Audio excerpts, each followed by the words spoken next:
भारतीय जनता पक्ष आणि RSS वाले असे म्हणतात आहेत की आम्ही असणारा 2029 सुद्धा निवडणुका जिंकू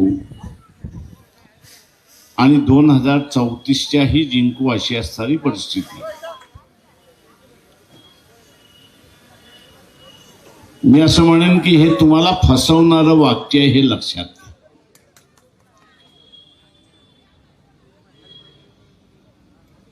खासदार साहेब आहेत, त्यांचं सेशन चालू होईल. नवीन सेशन ज्यावेळी चालू होईल तोपर्यंत एक नवीन युद्ध झालेलं असेल, हे आपण लक्षात घ्या. ते युद्ध थांबवायचं असेल तर आपल्या सगळ्यांच्या हातात आहे, हे आपण लक्षात ठेवलं पाहिजे. एवढे दिवस आपला असताना अमेरिकेशी भांडण झालं होतं का? तर नाही. अचानकपणे भारताचं आणि अमेरिकेचं भांडण काय आहे? अचानकपणे भारताचं आणि अमेरिकेचं भांडण काय आहे? भांडणाचा कळीचा दारच कोणी जर कोण असेल तर गुजरातचा गाठ्या आणि फाफडा, गुजरातचे गाठ्या आणि फाफडा हे दोघे त्याला जबाबदार आहेत, हे आपण लक्षात घ्या. अमेरिकेने काय म्हटलं की आमचा रशियाचा तेल विकायला भारताचा विरोध आहे.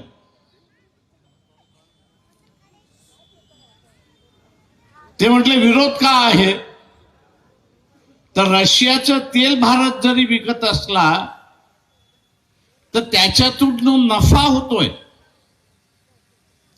तो नफा भारताच्या तिजोरीमध्ये जात नाही, तर तो असणारा नफा रिलायन्स कडे जातोय, हे आपण लक्षात घ्या. हे जे नवीन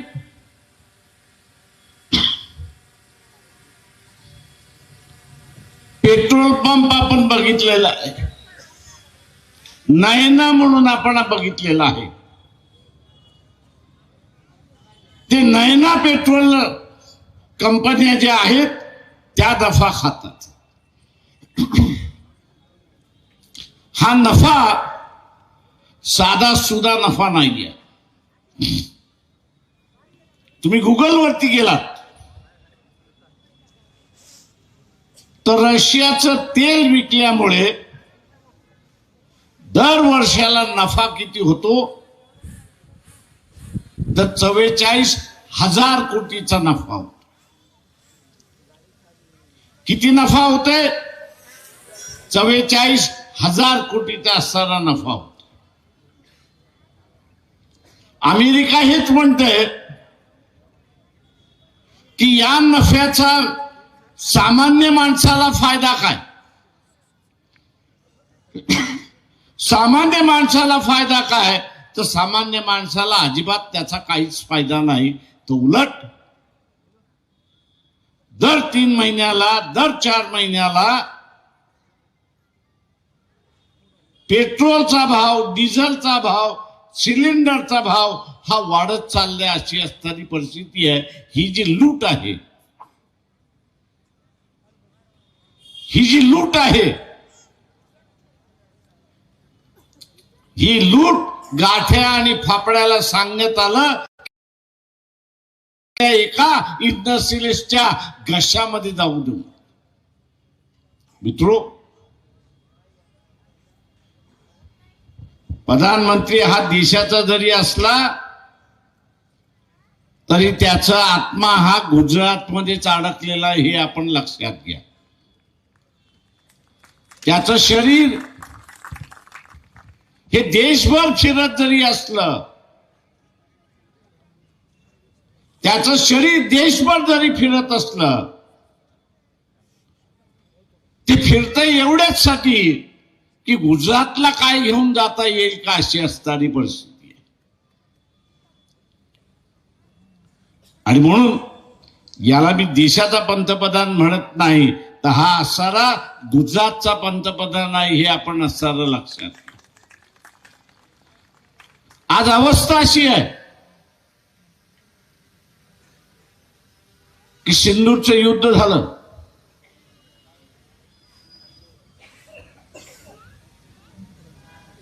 जगभर मोदी फिरून आले. एकही देश राहिला नसेल की जिथे मोदी गेला नसेल. आम्ही हा करारनामा केला, तो करारनामा दिला, याला एवढे पैसे दिले, त्याच्याकडून एवढं आम्ही केलं. पण सिंदूरच्या युद्धामध्ये एक तरी मित्र तुमच्या बाजूने उभा राहिला का? रशिया सोडून. रशिया सोडून एक तरी देश तुमच्या बाजूला उभा राहिला का? तर नाही. सिंधूचं युद्ध संपलं आणि आपण असताना बघितलं, फ्रान्स असेल, इंग्लंड असेल, अमेरिका असेल, रशिया असेल, चायना असेल, यांनी काय म्हटलं की आम्ही असताना पाकिस्तानला सामुग्री पुरवणार आहोत. ते सौदी अरेबिया असेल, UAE असेल, तुर्किस्तान असेल, आर्मेनिया असेल, इथली जी गोदी मीडिया जी आहे,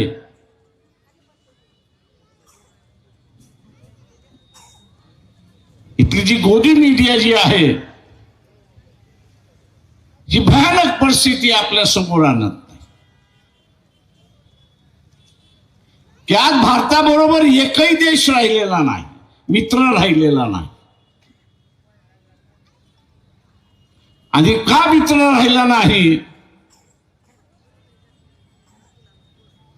तर लुटमार करणारा पंतप्रधान, लुटमार करणारा पंतप्रधान आज विश्वाचा गुरु होतोय. आणि मी गुरु आहे असं तू म्हणतोय. तो म्हणतो साल्या तुला दाखवून देतो तू गुरु आहेस की कोण आहेस. ही लहान पोरांची भाषण भांडणं होत नाहीत का? तू माझ्याशी दादागिरी करतो का? मी तुला बघतो आता. आणि या सगळ्या देशाने या विश्वगुरूची जिरवायची ठरवलेली आहे.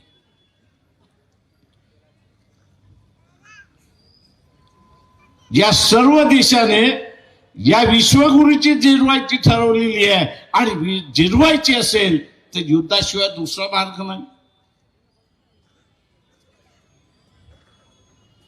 आणि म्हणून चीफ ऑफ आर्मी स्टाफ यांची 6 महिन्यापूर्वी असणारी प्रेस कॉन्फरन्स झाली दिल्लीमध्ये आणि बेंगलोरमध्ये. आणि त्यांनी असं म्हटलं की नजीकच्या 3 महिन्याच्या कालावधीमध्ये आपल्याला युद्धाला सामोरे जावं लागेल.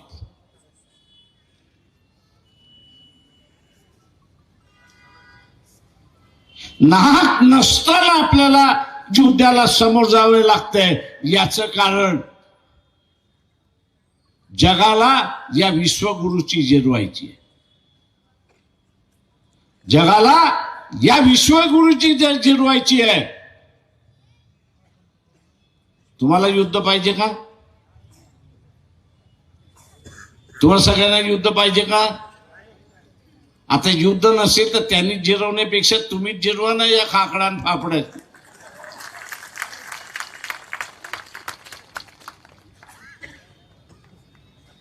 त्यांनी जिरवण्यापेक्षा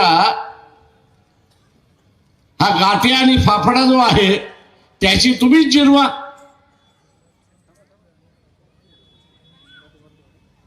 नांदेडमध्ये बीजेपीची सत्ता आली नाही तर संदेश काय जातो? नांदेडमध्ये बीजेपीची सत्ता आली नाही तर संदेश काय जातो? काय जातो?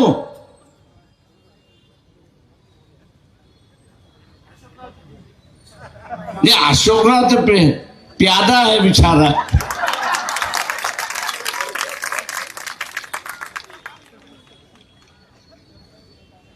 ते तर आदर्श घोटाळ्यामुळे घाबरत घाबरत कधी ह्याच्यात कधी त्याच्यात कधी त्याच्यात.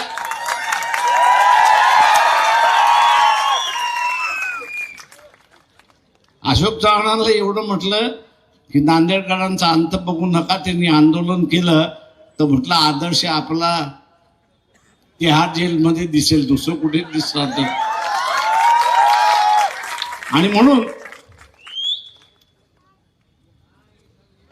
आणि म्हणून उद्याचा असणारा संदेश जाणार आहे,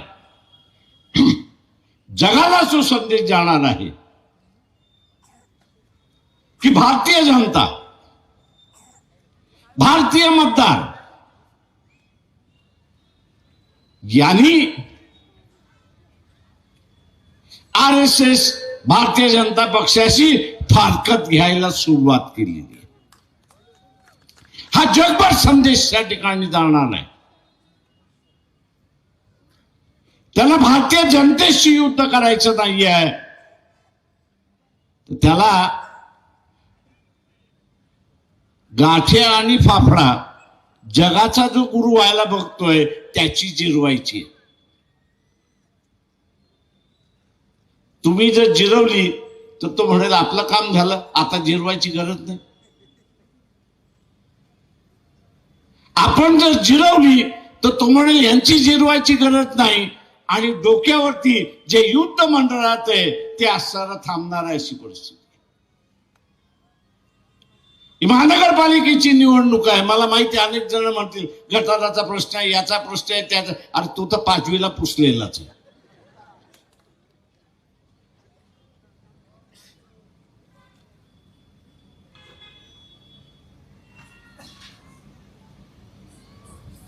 पाच विमानं पडली हे सरकार अजून कबूल करायला तयार.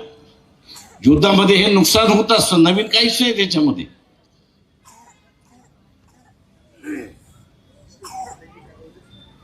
पुली पडली कधली? पहिल्या दिवशी पडली. का पडली? मोदी त्याचं कारण सांगायला तयार नाही. आर्मी चीफ वाले म्हणायला लागले टेक्निकल मिस्टेक झाली.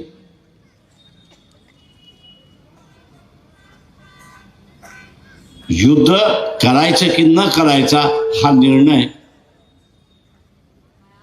पंतप्रधान आणि त्याच्या कॅबिनेटचा. पण एकदा युद्ध करण्याचा निर्णय झाला, ते कसं करायचं, कशा पद्धतीने लढायचं, त्याच्यासाठी आर्मी आहे ना. पण या गाठ्याला आणि फाफड्याला असं वाटलं की आपण जगाचं गुरु झाल्यामुळे युद्धाचंही गुरु झालो म्हणून.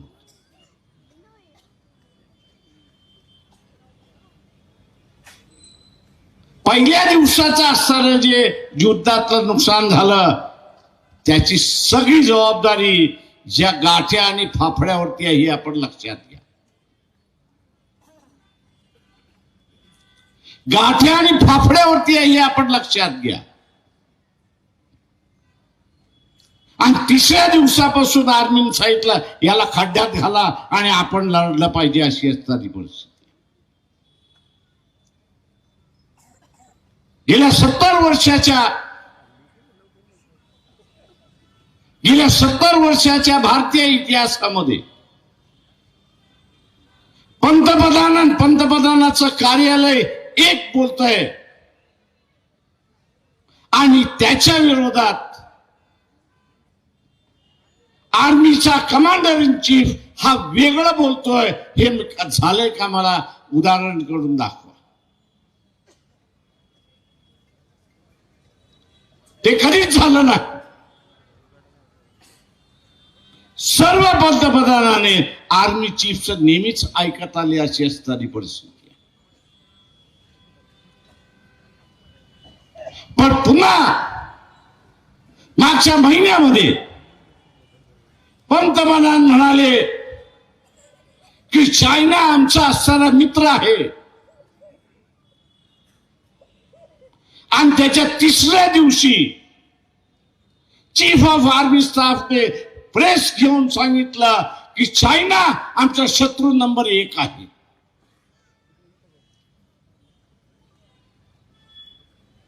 दोन दिग्गज देते,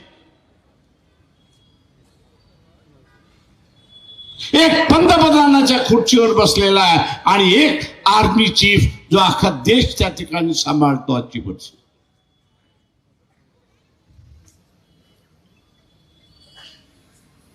एक म्हणतो चायना आमचा मित्र आहे आणि दुसरा म्हणतो चायना आमचा शत्रू आहे.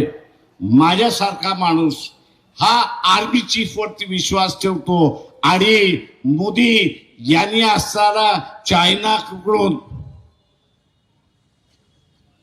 गडबड घोटाळा झाल्यामुळे तो चायनाची वाहवा करतोय अशी असणारी परिस्थिती.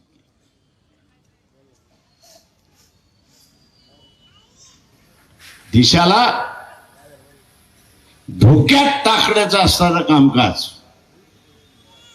मी इथल्या सनातन संघटना हिंदू संघटनाचे जे प्रमुख आहेत तुमचं आमचं भांडण चालत राहील.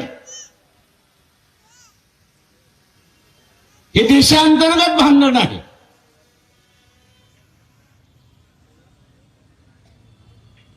हे देशांतर्गत भांडण आहे.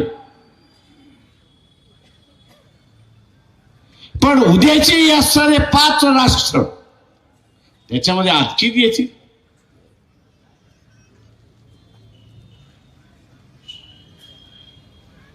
त्याच्यामध्ये आणखीन येतील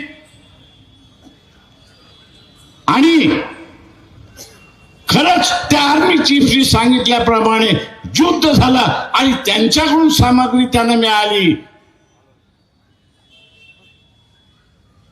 तर आपण स्वतःला असणारं शाबूत ठेवू शकतो का याचा विचार होणं हा गरजेचा आहे.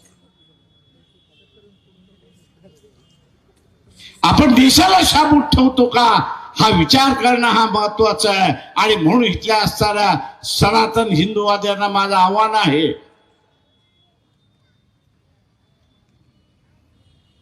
की राजकारण चालत राहील. राजकारण हे चालत राहील पण तेव्हा इथं माणसं शांततेने चालली तर उद्याच्या युद्धाच्या खाईमध्ये चालली तर कोण कोणावरती राज्य करणार.